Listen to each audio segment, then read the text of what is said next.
U.S. President Joe Biden on Sunday secured deals with Vietnam on semiconductors and minerals as the strategic Southeast Asian nation lifted Washington to Hanoi's highest diplomatic status alongside China and Russia.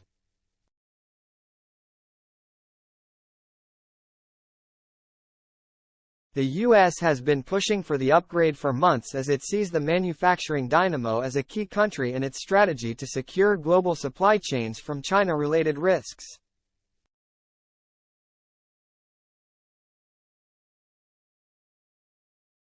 A half-century after a lengthy and brutal Cold War-era conflict, Biden arrived in Hanoi to a ceremony organized by the ruling Communist Party that included school children waving American flags and honor guards carrying bayoneted rifles.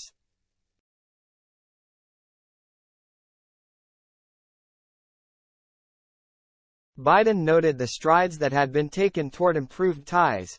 "We can trace a 50-year arc of progress between our nations, from conflict to normalization, to this new elevated status," he said.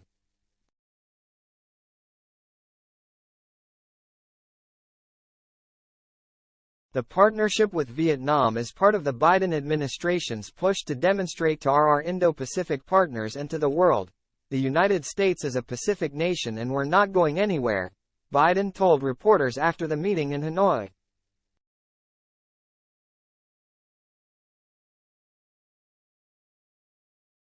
Vietnam is navigating frosty relations between Washington and Beijing as the tech and textile exporter seeks its own foothold in the international competition to be a low-cost manufacturing hub.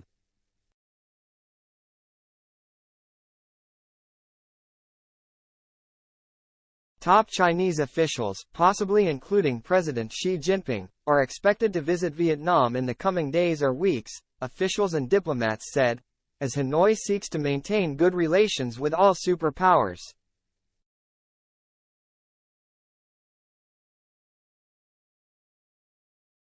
Biden also said in Hanoi he had talked with Xi's deputy at the G20, and that the two talked about stability.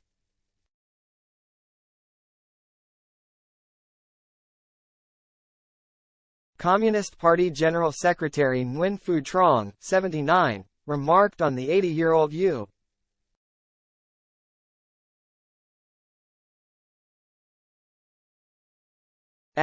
President's appearance inside party headquarters, saying "You have nary aged a day and I would say you look even better than before."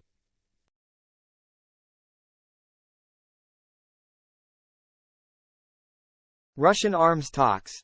Vietnam's long-standing relationship with Russia faces tests over the war in Ukraine, including talks with Moscow over a new arms supply deal that could trigger U.S.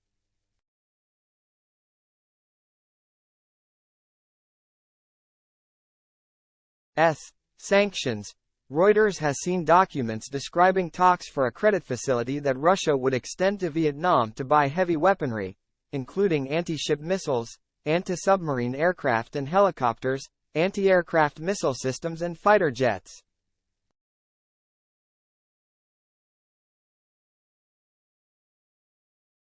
One of them, a letter sent in May by Vietnam's Prime Minister Pham Minh Chinh to the Russian government, showed interest in the possible New Deal.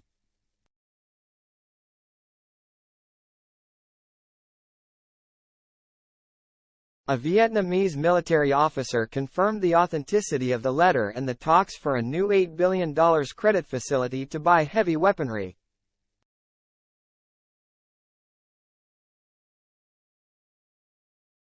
A spokesperson for Vietnam's foreign ministry did not respond to multiple requests for comment on the documents, which show Moscow pushing for months for a loan deal that would bypass Western sanctions on Moscow.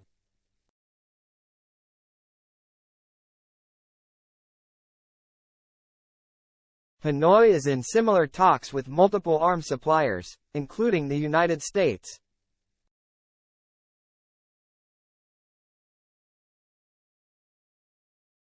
In recent weeks, Vietnam has engaged in several high-level defense meetings with top Russian officials.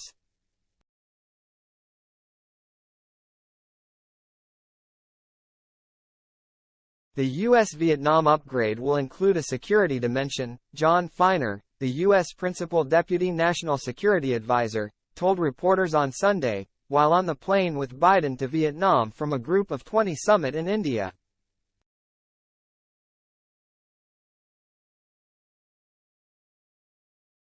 He said he had no arms deals to announce at this stage but stressed that the U.S. and its partners could offer Vietnam help to diversify away from Russian military supplies, an offer which he said Vietnam was receptive to.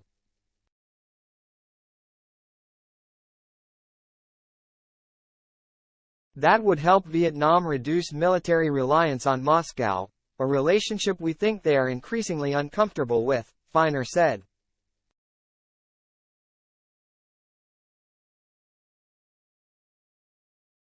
Chips, rare earths. Biden's visit comes as bilateral trade and investment ties are growing and a long-simmering territorial dispute between Vietnam and China heats up in the South China Sea.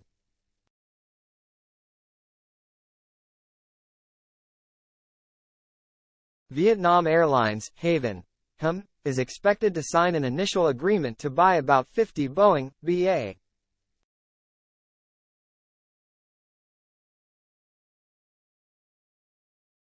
N-737 MAX jets in a deal valued at $10 billion, timed to the trip, highlighting Vietnam's growing importance as a friends whoring destination for you.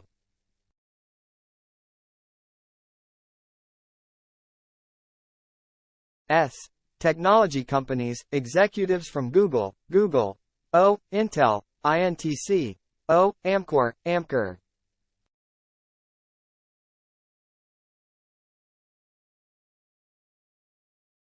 Marvell, MRVL, GlobalFoundries, GFS, and Boeing, BA, are expected to meet on Monday with Vietnamese tech executives and Secretary of State Antony Blinken in Hanoi.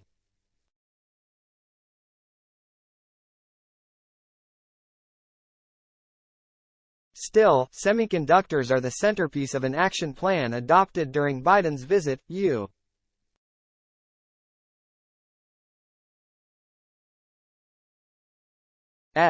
officials said. Besides possible announcements by U.S. corporations, it is unclear what else the partnership could mean.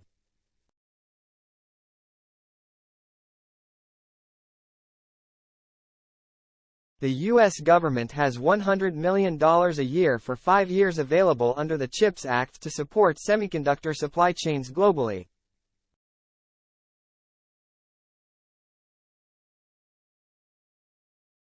A large part of it could go to Vietnam, officials said.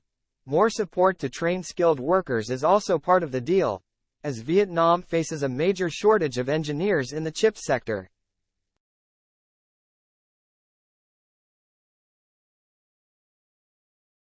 Another key issue is strengthening supply chains of critical minerals, especially rare earths, of which Vietnam has the world's largest deposits after China, according to U.S.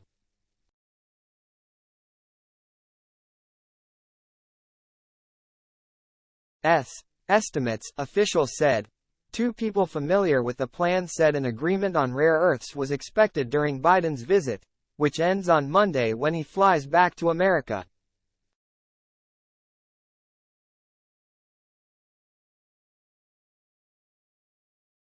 Details, however, are scant. Past attempts by U.S. companies to partner with Vietnamese rare earth firms have not succeeded, according to a person involved in one recent plan.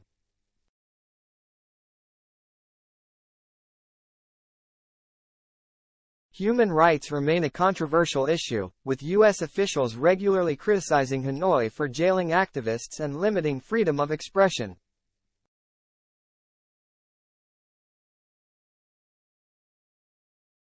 Vietnam may show goodwill, with diplomats suggesting activists could be freed.